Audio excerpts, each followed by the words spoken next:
ओम शांति। 25 मार्च 2005।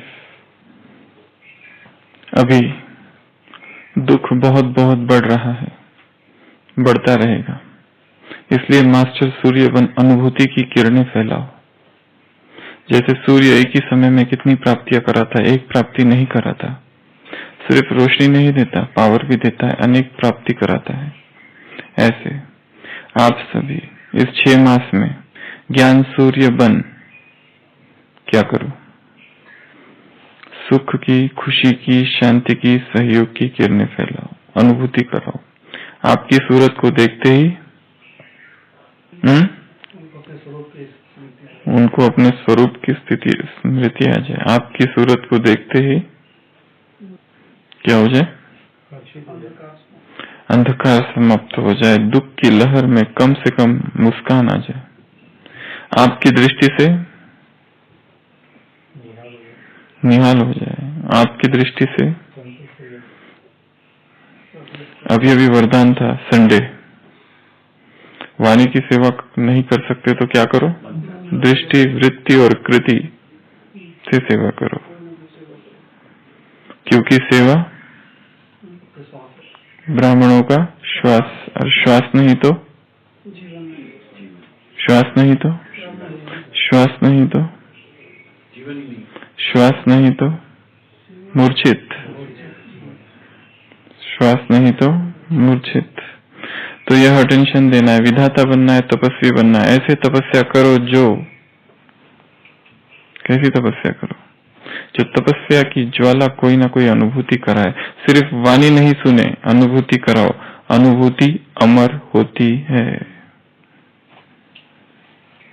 वाणी अमर नहीं होती। वाणी भी हो सकती है, सिर्फ वाणी थोड़ा समय अच्छा लगती है, लेकिन सदा याद नहीं रहती। इसलिए अनुभव की अथॉरिटी बन, अनुभव कराओ। जो भी संबंध संपर्क में रहे उन्हों को हिम्मत, उमंग, उत्साह अपने सहयोग से बाप दादा के कनेक्शन से दिलाओ। ज्यादा मेहनत नहीं कराओ, ना खुद मेहनत करो, ना औरों को कराओ। निमित्त है ना, तो वाइब्रेशन ऐसे उमंग उत्साह का बनाओ जो गंभीर भी क्या हो जाए? रमणीक हो जाए। जो गंभीर भी उमंग उत्साह में आ जाए, मन नाचने लगे खुशी में। यह व्यक्त मुरली है 25 मार्च 2005 की। बाबा कह रहे हैं अभी दुख बहुत बहुत बढ़ रहा है। कल की मुरली में क्या कहा था इसके लिए? संसार के दुखों के लिए कुछ कहा था? साकार मुरली, ये दुख धाम है। जितने मनुष्य उतना दुख, जैसे जैसे मनुष्य उतना उतना दुख। ये क्या है? शोक, शोक वाटिका है, दुख धाम है। और जितने मनुष्य है उतने ही यहाँ पर दुख है। कब था ना?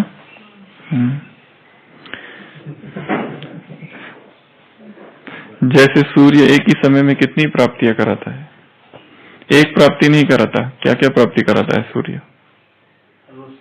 एक रोशनी देता है, विटामिन डी देता है, और सबसे पहला तो जहाँ सूर्य है, सबसे पहला तो जहाँ सूर्य है वहां पर प्रकाश है और वहां अंधकार नहीं आ सकता।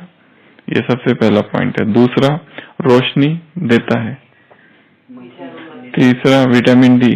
चौथा, सर्दी को समाप्त कर देता है, गर्मी लाता है, ऊर्जा लाता है, ऊष्मा लाता है। सोलार से क्या करता है? Cooking, solar cooking. और सोलार से इलेक्ट्रिसिटी, और सोलार से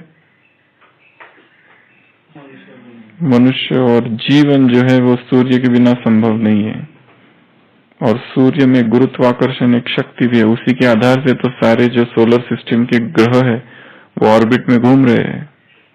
वही तो पकड़ के रखा है, केंद्र बिंदु है वो सूर्य।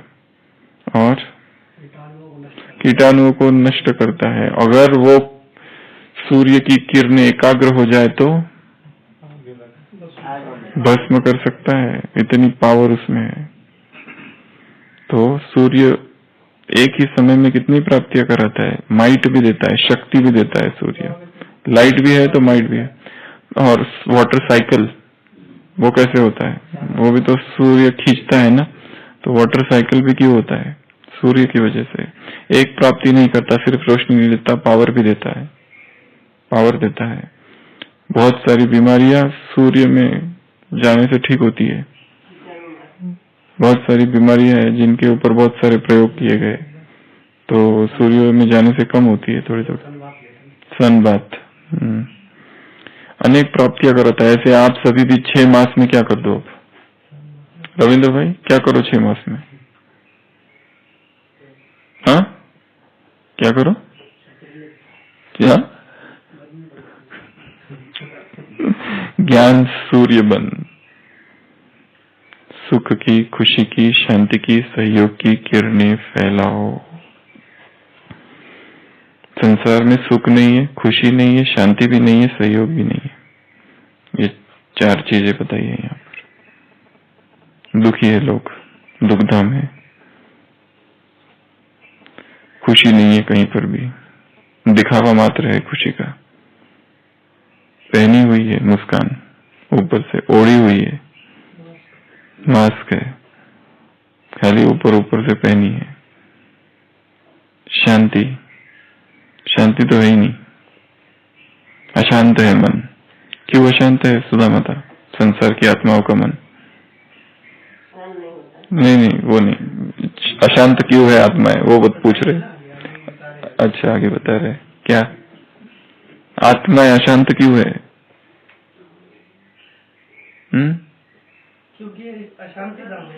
ये अशांति धाम है, इसलिए यहाँ अशांत नहीं रहेंगी तो क्या रहेगी फिर भी। और सदर विस्मृति के कारण अशांत है, और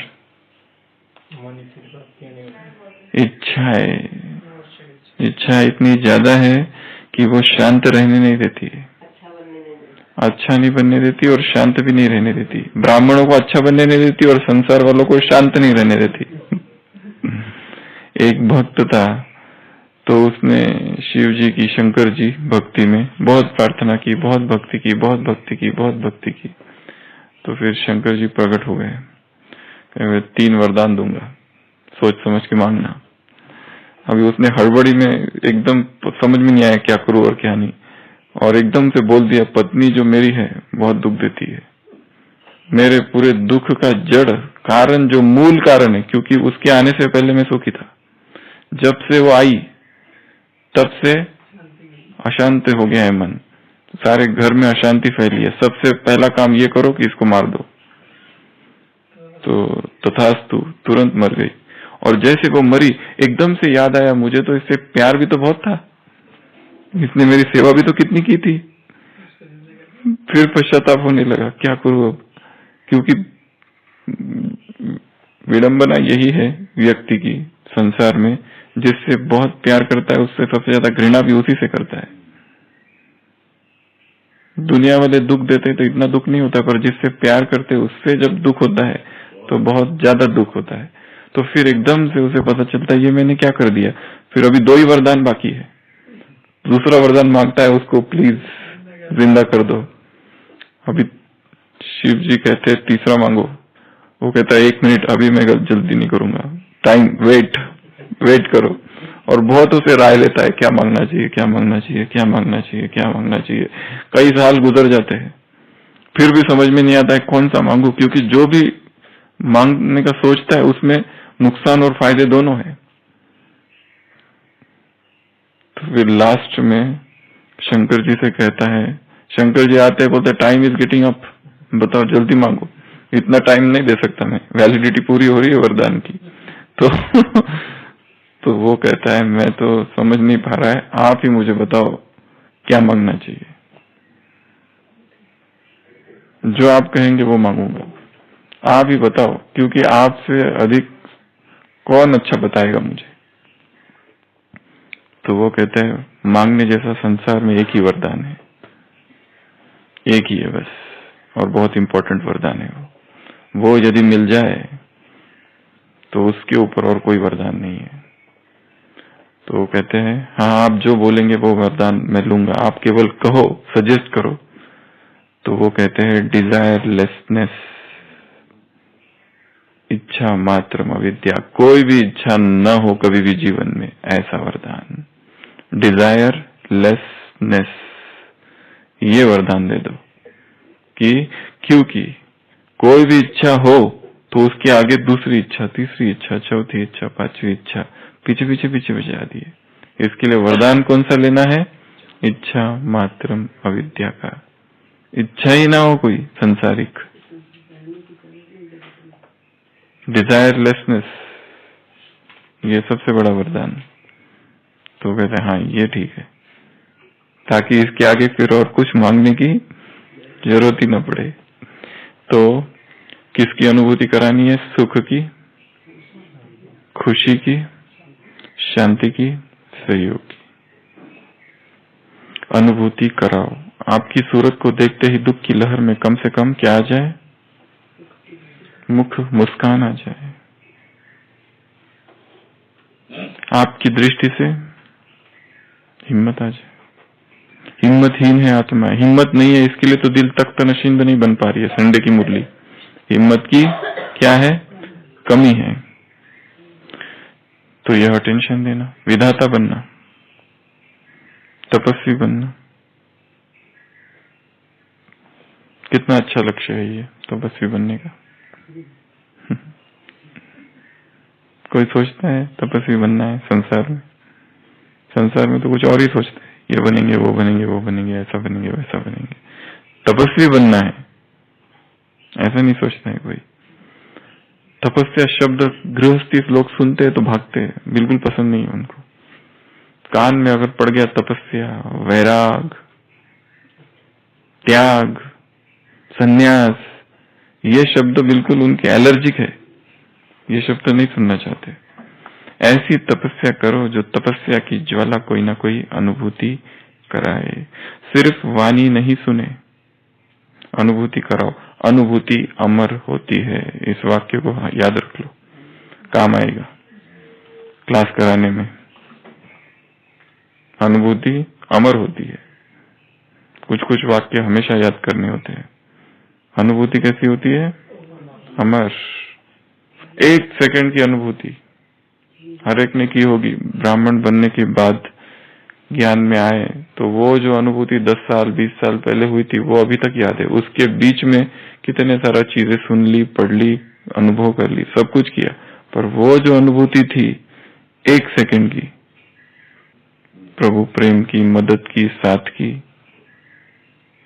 वो अब तक याद है। क्यों? इसके मतलब अनुभूति के लिए ज्यादा समय नहीं चाहिए, कुछ सेकंड। यहाँ पर आत्माएं आई, बहुत सारा सुना, एक के बाद एक क्लास, एक के बाद एक क्लास, क्लासेस सारी सुन के चली गई। कुछ दिनों के बाद सब भूल जाएगा, याद आएगा तो छोटा सा कुछ एक अनुभव जो उनको खुद हुआ है, बस थोड़े समय के लिए बैठे बैठे आंगन में बैठे हैं और कुछ अनुभव अचानक से हो गया। वो ज़ेन मास्टर में भी ऐसे ही है, उसका नाम मैं भूल गया, कौन सा ज़ेन मास्टर है, रिंझाई है कि कौन सा है। वो अपने गुरु के पास कितना समय रहता है, कितनी किताबें पढ़ता है, कितने क्लासेस, लेक्चर्स, प्रवचन, डिस्कोर्सेस, सब कुछ सुनता है, अनुभूति नहीं होती। और एक दिन अचानक से एनलाइटमेंट होती है। कब होती है एनलाइटमेंट? जब आश्रम के बाहर बैठा हुआ है, हवाएं चल रही है, एक झाड़ है, एक सूखा पत्ता जो झाड़ पर था वो गिरकर नीचे आ गया। बस ये दृश्य देखा और 20 साल में जो हुआ नहीं वो एक पल में हो गया।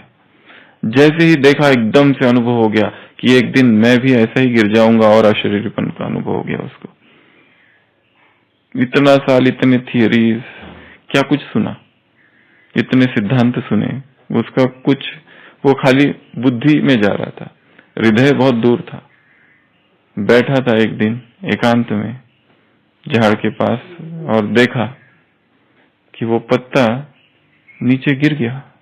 बस कोई किताब नहीं, कोई शब्द नहीं, किसी ने कोई प्रवचन नहीं, झाड़ ने कुछ सुनाया नहीं, कोई लेक्चर नहीं, कुछ नहीं, उतना देखा और वो देखते देखते ही एकदम वो मिल गया जो 20 साल में नहीं मिला उसे। इंस्टेंट एक्सपीरियंस, अनुभव। तो अनुभूति अमर होती है। सिर्फ वाणी थोड़ा समय अच्छी लगती है, सदा याद नहीं होती। इसलिए अनुभव की अथॉरिटीपन अनुभव कराओ। जो भी संबंध संपर्क में आ रहे उन्हों को हिम्मत, उमंग, उत्साह अपने सहयोग से, बाप दादा के कनेक्शन से दिलाओ। ज्यादा मेहनत नहीं कराओ, ना खुद मेहनत करो, ना औरों को कराओ। कैसा वाक्य है ये? पर इसको पॉजिटिव, इसको उसी अर्थ में लेना जिस अर्थ में यहाँ वो कहा गया है, क्योंकि इसका गलत हाथों में अगर ये पड़ गया तो बहुत बड़ी गड़बड़ की संभावना है। न खुद मेहनत करो, न कराओ। बाबा ने ही कहा है मेहनत करनी बंद। बाबा ने कहा है, मुरली की डेट है, बाबा ने ये भी कहा है, कई बच्चे इतने होशियार होते हैं कि बाप को ही मुरली की डेट सहित महावाक्य सुनाते हैं कि बाबा आपने ही ऐसा कहा था इसलिए हम कर रहे हैं। चतुराई करते हैं, एक्स्ट्रा स्मार्टनेस, एक्स्ट्रा होशियारी दिखाते हैं बाप के सामने। मेरी बिल्ली और मुझसे म्याऊं। मैंने ही सिखाया इतना और अभी मुझे ही सिखा रहे वापस, और वो भी रेफरेंस के साथ कि आपने ही कहा था। जैसे वो टेररिस्ट है, गीता को कोटेशन करता है कि कृष्ण ने ही कहा है कि ये तुम्हारे दुश्मन है, अर्जुन इन्हें मारो। क्यों ऐसे नीचे हिंसा? तो ये किसने सिखाया? भगवान ने स्वयं सिखाया है। कौन कोट करता है? टेररिस्ट। अपने मतलब का जहां से जो लेना है वो ले लो, बस। ये संदर्भ क्या था ये छोड़ देना है, ये संदर्भ छोड़ देना। कोई लोग ऐसे ही करते हैं आजकल। भाषण देना, पब्लिक स्पीचेस बहुत खतरनाक हो गया है, क्योंकि 1 घंटे का भाषण किया, उसमें एक वाक्य कुछ कंट्रोवर्शियल कर दिया थोड़ा सा, तो वो लोग उतना ही उठाएंगे, बाकी का सब भूल जाएंगे और उसको ही हाईलाइट कर करके हर न्यूज चैनल में दिखाएंगे, इसने ये कहा। एंटी नेशनल, ये एंटी नेशनल है, ये नेशनल नहीं है। Liberal, pseudo liberal, secular, pseudo secular, इस तरह से टर्म्स आते हैं सारे। ये जो वाक्य है ये राष्ट्रवादी नहीं है, एंटी नेशनल है ये। तो क्यों? क्योंकि भाषण में हेट स्पीच कहा जाता है उसे। हेट स्पीच, प्रवचन हेट स्पीच, तो उसके खिलाफ कार्रवाई होती है, फिर FIR दर्ज होती है। उसने ये कहा, वो जो संदर्भ में कहा था वो उससे कोई लेना देना नहीं, बस उतना ही उठाना। तो यहाँ पर भी ऐसा हो सकता है। फिलॉसफी ऑफ कन्वीनियंस, सुविधाजनक सिद्धांत, सुविधाजनक श्रीमत। क्या कहा बाबा ने? ना खुद मेहनत करो। क्यों कर रहे हो मेहनत? क्यों हिंसा कर रहे हो? और ना औरों को कराओ, दूसरों को भी कराओ नहीं, दूसरों को भी है। देवेंद्र भाई, बिल्कुल मेहनत अगर दूसरों को करा रहे हैं तो ये श्रीमत के विरुद्ध हो रहा है। ज्यादा मेहनत नहीं करा, पर उसके पहले क्या था?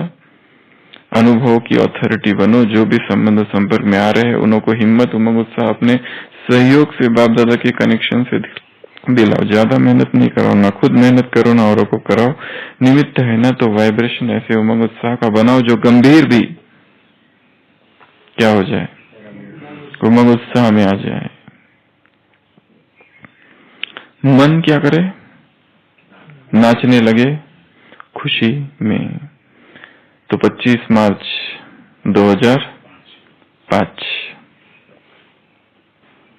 अनुभव क्या करो? कराओ। एक्सपीरियंस कराओ। एक्सपीरियंस कराने के लिए हमें कौन सी चीजों की आवश्यकता है? पेन और पेपर दे दो। एक्सपीरियंस कराने के लिए किन चीजों की आवश्यकता है? हमें दूसरों को, कोई भी दूसरों को अनुभव कराना है। बाबा कह रहे अनुभूति क्या होती है? अमर होती है। अनुभूति अमर होती है। तो क्या करो? एक्सपीरियंस, बहुत सुंदर शब्द है। एक्सपीरियंस कराने के लिए सबसे पहली चीज जो है वो है हमें खुद एक्सपीरियंस होना चाहिए।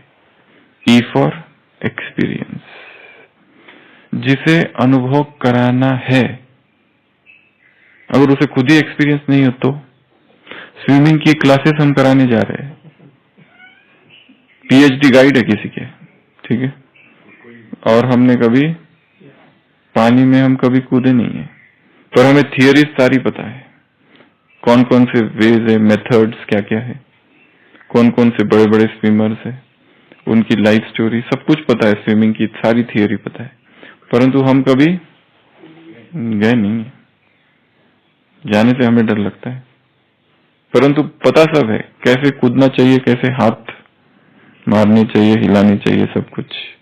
तो फर्स्ट चीज जो है वो है एक्सपीरियंस खुद को होना चाहिए। E for experience.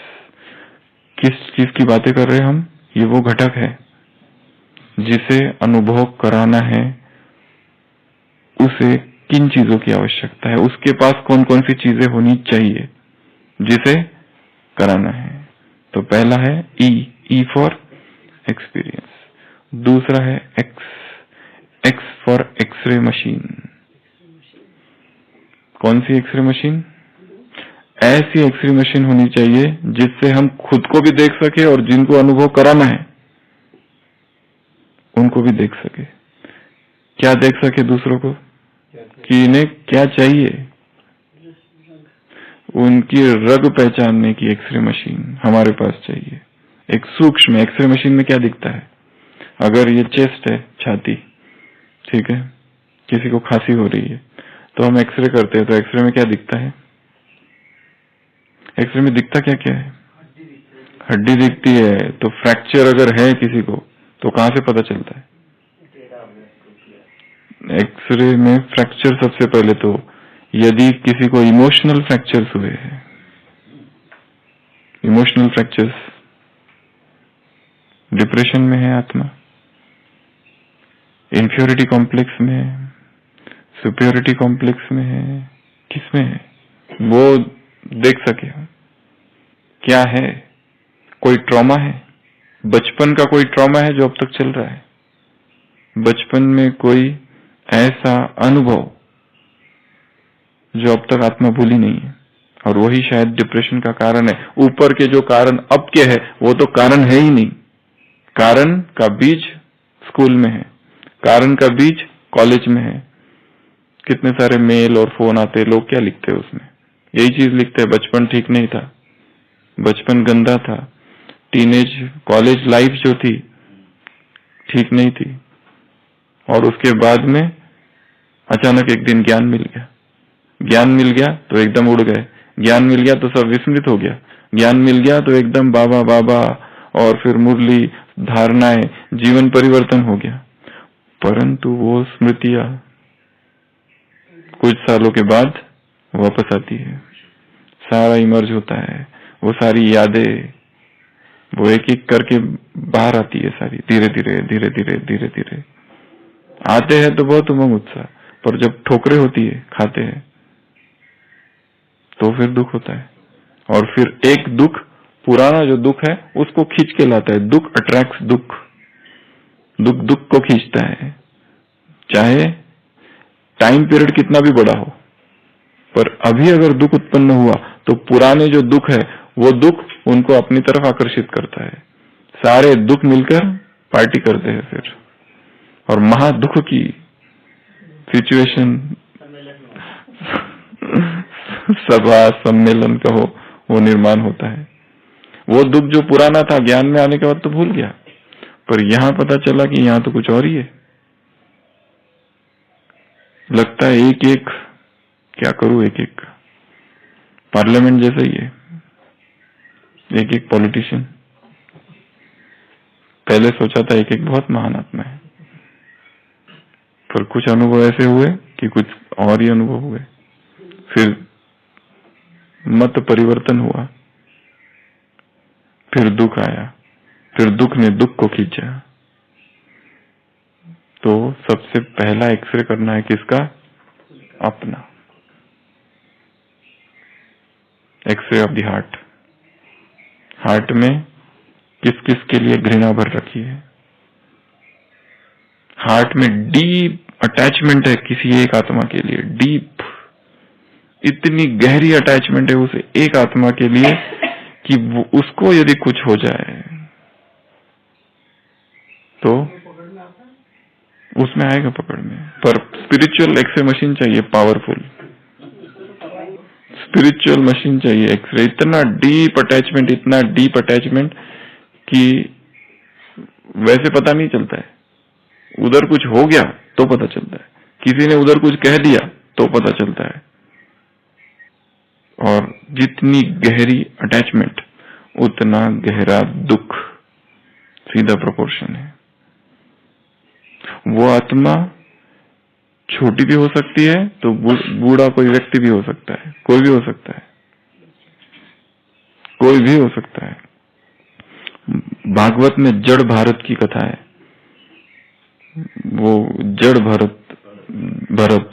जड़ भरत, क्या उसका वो हिरण किससे मोह हो जाता है, हम कहानी भूल रहे, बहुत समय से पढ़ी नहीं है। वो छोटा बच्चा होता है, हिरण से तपस्या करते रहता है, माँ की मृत्यु हो जाती है, वो हिरण का छोटा सा बच्चा रह जाता है। उसको दया आती है, बेचारा तपस्वी है, ऋषि हृदय है, उसकी पालना करता है। और उसमें इतना मोह हो जाता है, इतना मोह हो जाता है कि बात मत। तपस्या एक तरफ, बेचैनी, कहाँ है वो हिरण का बच्चा, तपस्या में मगन है, परंतु सारा ध्यान उस छोटे से बच्चे की तरफ। उसने पानी दूध तो नहीं पिया, नहीं पिया, उसको कुछ हुआ तो नहीं, कहीं चोट तो नहीं लगी, कोई बीमारी तो नहीं आ गई, सारा ध्यान अब उसकी तरफ। संसार छोड़ दिया है, राज्य से वैराग, सुख सुविधाओं से वैराग, कंदमूल फल खा रहा है, नींद कम, तपस्या ज्यादा, परंतु मोह एक छोटे से प्राणी में फिर से जन्म लेना पड़ा। ऐसी कहानी है कुछ जड़ भरत की। तो मोह तो किसी पर भी आ जाए, दिल जो है ना वो कहीं पर भी जाता है, किश्तों में, कभी आज अपने से हटाकर उसमें लगाया, कल संबंधियों से हटाकर उसमें लगाया, एक दो नाव में पैर। और ये जो मोह है बहुत गहरा होता है। सबसे 5 विकारों में सबसे जो गुप्त है वो है काम, और उसके बाद यदि कोई गुप्त है वो मोह है, बाकी सारे प्रकट है। क्रोध करो तो सारे ने देख लिया छुपा नहीं सकते अकेले में कोई क्रोध नहीं करता है।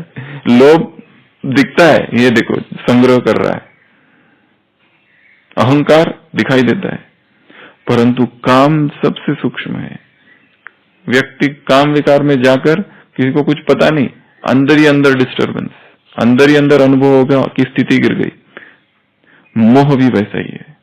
जिसमें मोह है वो कहीं दूर है, विदेश में, पता चला उसको कुछ हो गया, इधर हलचल, माँ सो नहीं पाती है, बच्चे को कुछ हो गया तो रात भर कुछ होता है उसको, माँ को, क्योंकि मोह है। और परंतु हमारे पास युक्ति ऐसी है कि हम अपने मोह को किसकी संज्ञा देते हैं? प्रेम की, पुरुषार्थ के व्याकरण की त्रुटियां, पुरुषार्थ के व्याकरण की त्रुटियां। अपने मोह को कौन सी संज्ञा देते हैं? प्रेम, स्नेह, प्रीति, तोड़ निभाना आवश्यक है सेवा के लिए, ध्यान रखना पड़ता है, नहीं तो उनको कौन देखेगा? उनका मेरे सिवा कौन है? उनको कौन देखेगा? कमलेश भाई, अगर मैं ही ना देखूं तो कौन देखेगा? शिवाजी महाराज की कहानी है, वो उनके गुरु मिलने आते हैं रामदास स्वामी, तो कहते हैं आप कौन आपको देखता है? आपके पास कुछ भी नहीं है, वस्त्र भी ऐसे, आपका ध्यान कौन रखता है? आप क्या करते हो? वो दिखाता है उसके किले में, वो जो गढ़ होता है किला, उसके पत्थर होते हैं ना, पत्थरों के बीच से एक, क्या कहते हैं उसको, झाड़ निकल रहा है, झाड़ क्या कहते हैं, बेल निकल रही है, वो उसकी तरफ हाथ दिखा के कहता है उसकी पालना कौन कर रहा है, वो पत्थरों से निकल रही है। पानी कौन दे रहा है, वो पत्थरों के बीच में पानी कौन जाके डाल रहा है, कोई नहीं। जो उसकी पालना कर रहा है ना, वही मेरी पालना करेगा। वैसे ही शायद अरविंद महर्षि है या कोई किसी के ऐसी है कि पत्नी ने देह छोड़ दिया है और बच्चा है, बच्चे को जन्म दिया, शरीर छोड़ दिया, डेड बॉडी है, और पति अरविंद महर्षि है या किसका है ये, एकदम वैराग में है, बस अभी संसार को छोड़ना ही है। परंतु क्या करे, अभी बच्चे का क्या करे, पत्नी तो मर गई और बच्चे का क्या करे। वो देखता है एक पंछी, एक प्राणी जो कि एक मादा चिपकली है या कुछ है, वो जमीन पर गिरता है और उसकी मृत्यु हो जाती है और अंडे आते हैं उसमें से। तो वो एकदम करता है कि अभी इन अंडों का क्या होगा, इसमें से तो नए पंछी पक्षी जो भी है निकलेगा, प्राणी, उनका क्या होगा। अपने आप वो अंडा फूटता है, पंछी निकलता है और जाने लगता है। उसको लगता है मैं जा रहा हूँ, ये इसकी पालना करने की मुझे आवश्यकता नहीं है, जिसने जन्म दिया है इसको वो पालना करेगा, मैं तो चला, और निकल जाता है। जिसने जन्म दिया है वो करेगा पालना। परंतु हम ये सोचते हैं कि मुझे ही करना है और मैं ही करूं, और उस कर्तव्य के भाव से करे वो दूसरा है। परंतु वो कर्तव्य केवल कर्तव्य नहीं रहता है, उसमें मोह प्रकट होता है और व्यक्ति मोह में बन जाता है, और फिर बचाने के लिए अपने मोह को प्रेम का, कर्तव्य का, रिस्पॉन्सिबिलिटी का, तोड़ निभाने का नाम देता है और अंदर ही अंदर घुट घुट के मरता है। ऐसी एक्सरे एक्सरे में सब दिखता है। एक्सरे के लिए वो मशीन पावरफुल चाहिए। वो पुराने एक्सरे में इतना नहीं दिखता, अभी डिजिटल एक्सरे आ गए। पहले यहाँ पर हमारे पास पुरानी मशीन थी, काला काला काला काला सब कुछ दिखता था, अभी एकदम क्लियर दिखता है डिजिटल में। तो एक्सरे भी कौन सा, डिजिटल और स्पिरिचुअल एक्सरे चाहिए, जिसमें हम अपने आप को देख सके और दूसरों को भी देख सके।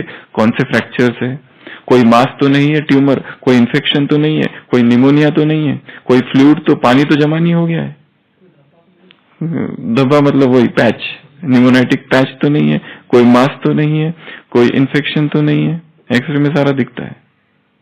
कुछ भी कोई सूजन तो नहीं है, अगर इसका है, फ्रैक्चर है, कैसा फ्रैक्चर है, सिंपल फ्रैक्चर है, खाली टुकड़ा हो गया, 2 कंपाउंड फ्रैक्चर है, टुकड़े टुकड़े हो गए, कम्युनिकेटेड फ्रैक्चर है, टुकड़े टुकड़े और बाहर निकल गया है सारी हड्डियां, एक इधर और इन्फेक्टेड हो गया है।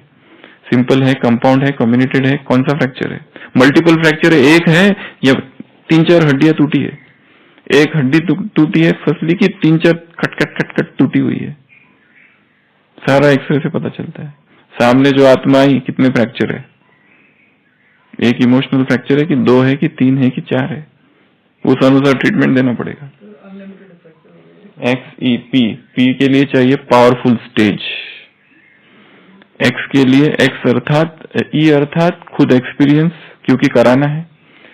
X अर्थात एक्सरे मशीन हमारे पास चाहिए, अगर नहीं है तो पूर्वी बहन क्या करेंगे, एक्सरे मशीन नहीं है तो लानी पड़ेगी, तैयार करनी पड़ेगी।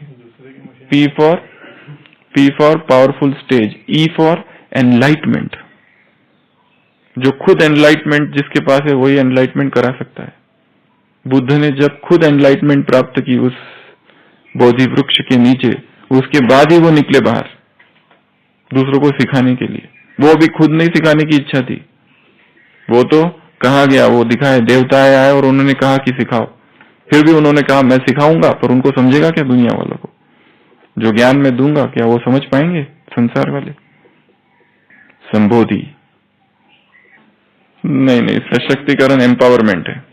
एक्सरे तो, एक्सरे में एक्सरे अर्थात स्क्रूटिनाइज करना, अर्थात बारीक निरीक्षण करना, पर आप क्ष किरणें, वो तो एग्जैक्ट वर्ड हो गया उसका, वो तो अंतर्दर्शन यंत्र नए बना सकते हैं। एक्सरे का अर्थ यहाँ वो एक्सरे नहीं, एक्सरे मतलब स्क्रूटिनाइज करना, एग्जामिन करना, बारीक निरीक्षण करना। पारदर्शी अर्थात ट्रांसपेरेंट, दूरांदेशी अर्थात फार साइटेडनेस। हाँ, मतलब ये उसमें एग्जैक्ट तो नहीं है पर near about. E for enlightenment, enlightenment अर्थात संपूर्ण जागरण, संबोधि, संपूर्ण जागरण। आर फॉर रिजर्वायर, रिजर्वायर अर्थात जमा, रिजर्व, रिजर्व किसका? पावर्स, वर्च्यूज, सब कुछ। जिसके पास रिजर्वायर होगा वही एक्सपीरियंस करा सकता है, जिसके पास रिजर्वायर ही नहीं है वो कहां से एक्सपीरियंस कराएगा? पहले खुद चाहिए अपने पास।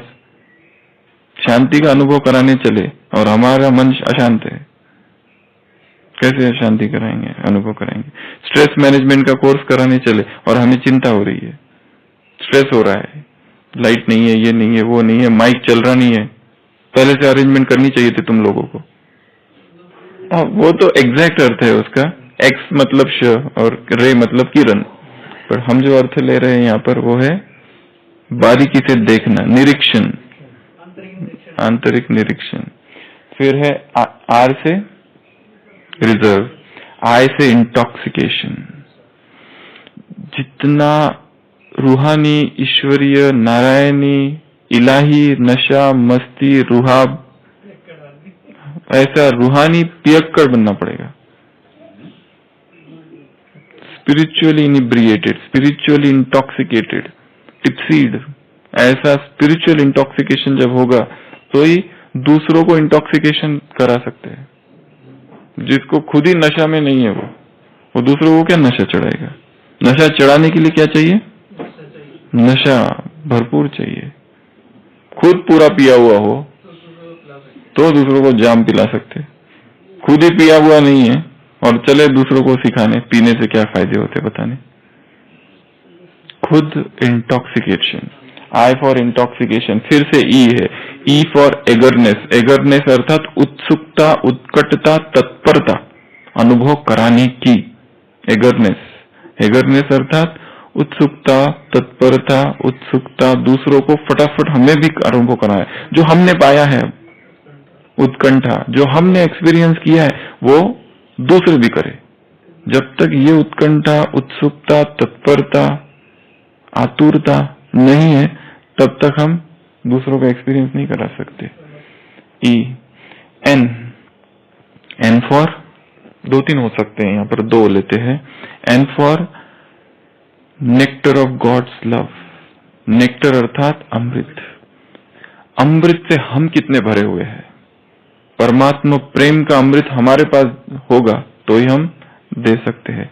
एन फॉर नेक्टर और एन फॉर नियरनेस, नजदीकी, इंटीमेसी, प्रॉक्सिमिटी, क्लोजनेस। किससे? बाबा से। और किससे? वो जो आत्माएं हैं उनसे भी। एक तो ऊपर और सामने जो आत्मा है उनसे हमारा तार जुड़े नहीं है तो वो एक्सपीरियंस नहीं होगा। ऐसे लगेगा कोई ये दूर का है बैठ के अनुभव जो भी करा रहा है। जहां पर भी हम सेवा करने जाए, चाहे वो कोर्स कराना है, चाहे आज सारे दिन भर वहां ओम शांति भवन में बैठ के सुनाना है, या जो भी लोग हमारे पास आने वाले हैं उन सबको हमने पहले होमवर्क करना है। उनके लिए होमवर्क अपना होना चाहिए। होमवर्क है पहले से सकाश। हाँ, क्या करना पड़ेगा? रेकी, हाँ रेकी हीलिंग। तो पहले से ही उनको हम सकाश दे के रखे, पहले से ही। बिना सकाश के कोर्स नहीं कराना है, वो बिना होमवर्क किए कोर्स कराना हो गया। होमवर्क अपना करना है। तो एन, सी फॉर कनेक्शन। इसके लिए हम एन को खाली एक ही रख रहे थे, नेक्टर, क्योंकि नियरनेस और कनेक्शन थोड़ा सिमिलर है। तो सी फॉर कनेक्शन। कनेक्शन फिर से एक तो बाबा के साथ और दूसरा उन आत्माओं के साथ। इसके लिए एक प्रिंसिपल ऐसा भी है स्पीच का। जब स्पीच देते हैं कई लोग नीचे देखकर ही स्पीच देते हैं।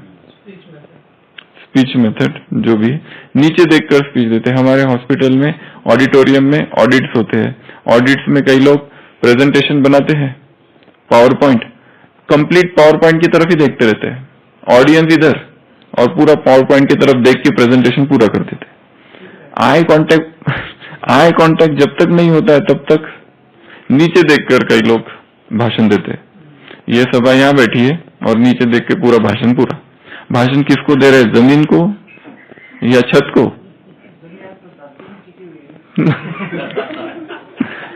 आई कांटेक्ट होना चाहिए, चाहे कोर्स करा रहे हैं, आई कांटेक्ट, आईज नजर एक एक आत्मा को देखे कि जिनको हम सिखा रहे हैं, समझा रहे हैं, सुना रहे हैं, जो भी आई कांटेक्ट अगर नहीं है, नहीं तो और एक दूसरा भी है, कई लोग खाली सुशील भाई को ही देखते हैं यहाँ से, पता नहीं मतलब बस ऐसे लगता है जैसे इधर ही बता रहे बस। आप चेंज कर देना उस समय, कभी कभी कोई एक तरफ ही बैठ के सारा कुछ इधर ही देख के बताते हैं।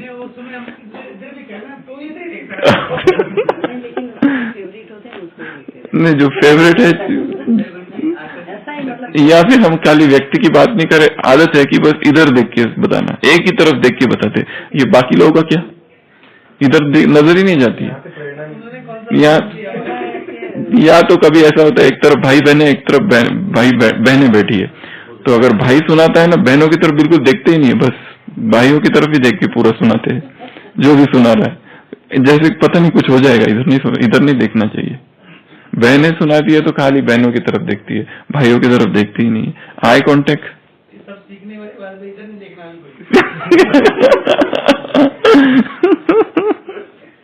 तो कहाँ थे? कनेक्शन, एक्सपीरियंस जिनको कराना है उनके साथ में कनेक्शन चाहिए, कनेक्शन आई कांटेक्ट चाहिए, सोल कनेक्शन चाहिए, सोल कनेक्शंस, आई कनेक्शंस। बाबा कैसे दिखता है? बाबा कभी एक तरफ नहीं, सब तरफ उसकी दृष्टि तो खाली डायमंड हॉल नहीं, सृष्टि पर गूंजती है, घूमती है उसकी दृष्टि पूरा सृष्टि पर। वैसे हमारी दृष्टि भी, और ये भी जैसे यहाँ बैठ के सुना है तो ये नहीं समझो कि ये इतना ही है, सारा विश्व सामने बैठा है। हाँ, फोर्थ वे, वो डरने वालों के लिए फोर्थ वे, ये समझना हर समय कि सारा विश्व सामने है, एक आत्मा सामने नहीं है, 10 नहीं है, 20 नहीं है।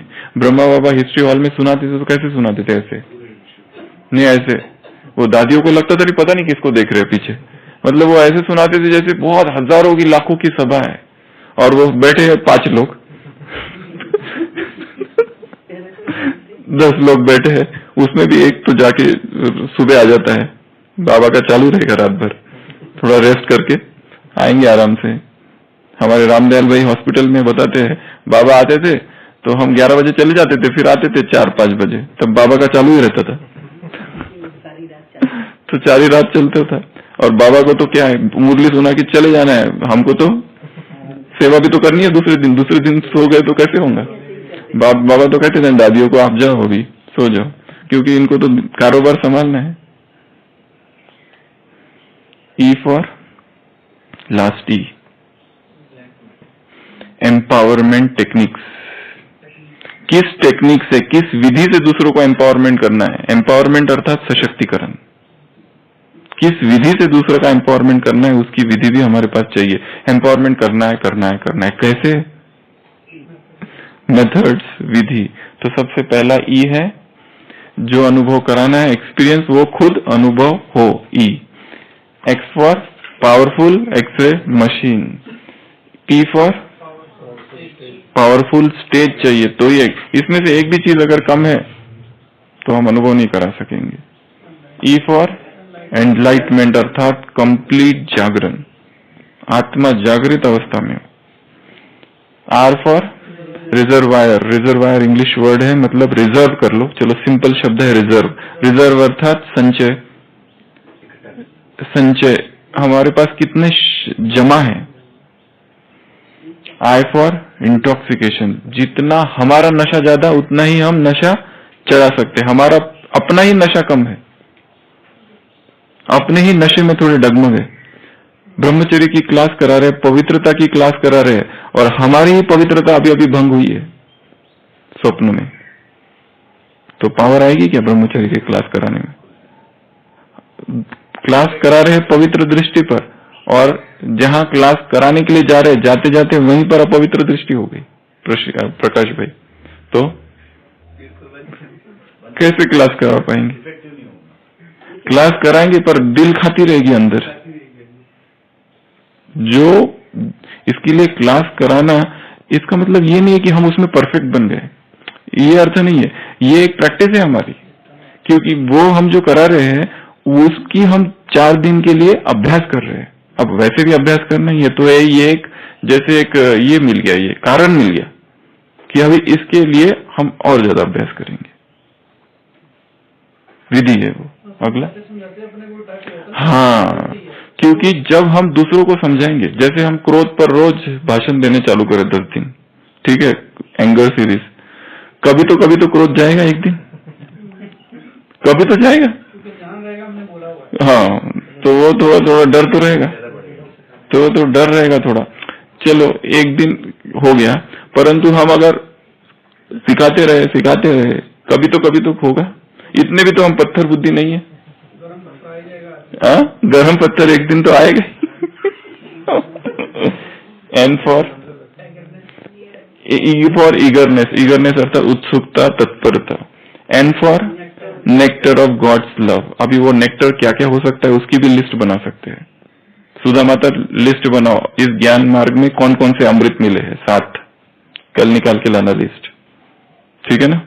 कौन कौन से अमृत मिले हैं आपको यहाँ पर, अमृत कलश कौन कौन से मिले हैं, 7 अमृत, अमृतसर नहीं। कौन से अमृत प्राप्त हुए हैं। ईसी फॉर कनेक्शंस, किसके साथ कनेक्शंस, उसके साथ तो होगा ही, परंतु जो आत्माएं आने वाली है उनके साथ सुबह अमृत वेला उनसे कनेक्ट हो जाना है, उनसे सकाश, उनसे प्री कनेक्शन चाहिए, उनसे सोल कनेक्शन चाहिए। और लास्ट है एम्पावरमेंट टेक्निक्स। अभी वो टेक्निक्स सुशील भाई आप ढूंढ के लाओ। शक्ति कैसे आएगी, नहीं, शक्ति कैसे देना है, सशक्तिकरण, ये सारा दूसरों को अनुभव कराने की कौन कौन सी विधि है, ये तो बताया। कौन कौन सी आवश्यक घटक है जो हमें चाहिए, अब उसकी विधि क्या है। एक विधि है जैसे सकाश, वैसे बहुत सारी विधियां हो सकती है। मतलब हाउ टू एम्पावर अदर्स, ये टॉपिक है। एम्पावरमेंट टेक्निक्स क्या क्या है, दूसरों को शक्तिशाली कैसे बनाए। एक तो है स्वयं को शक्तिशाली बनाए, वो नहीं, वो तो आवश्यकता है, प्री रिक्विजिट है। प्रश्न है अब दूसरों को हम शक्तिशाली कैसे बनाए। एक बात तो उसमें जोड़ सकते हैं कि पहले खुद शक्तिशाली चाहिए, ये तो हो गया, पर और क्या क्या विधि है जिससे हम दूसरों को शक्तिशाली बनाए। ठीक है, ओम शांति।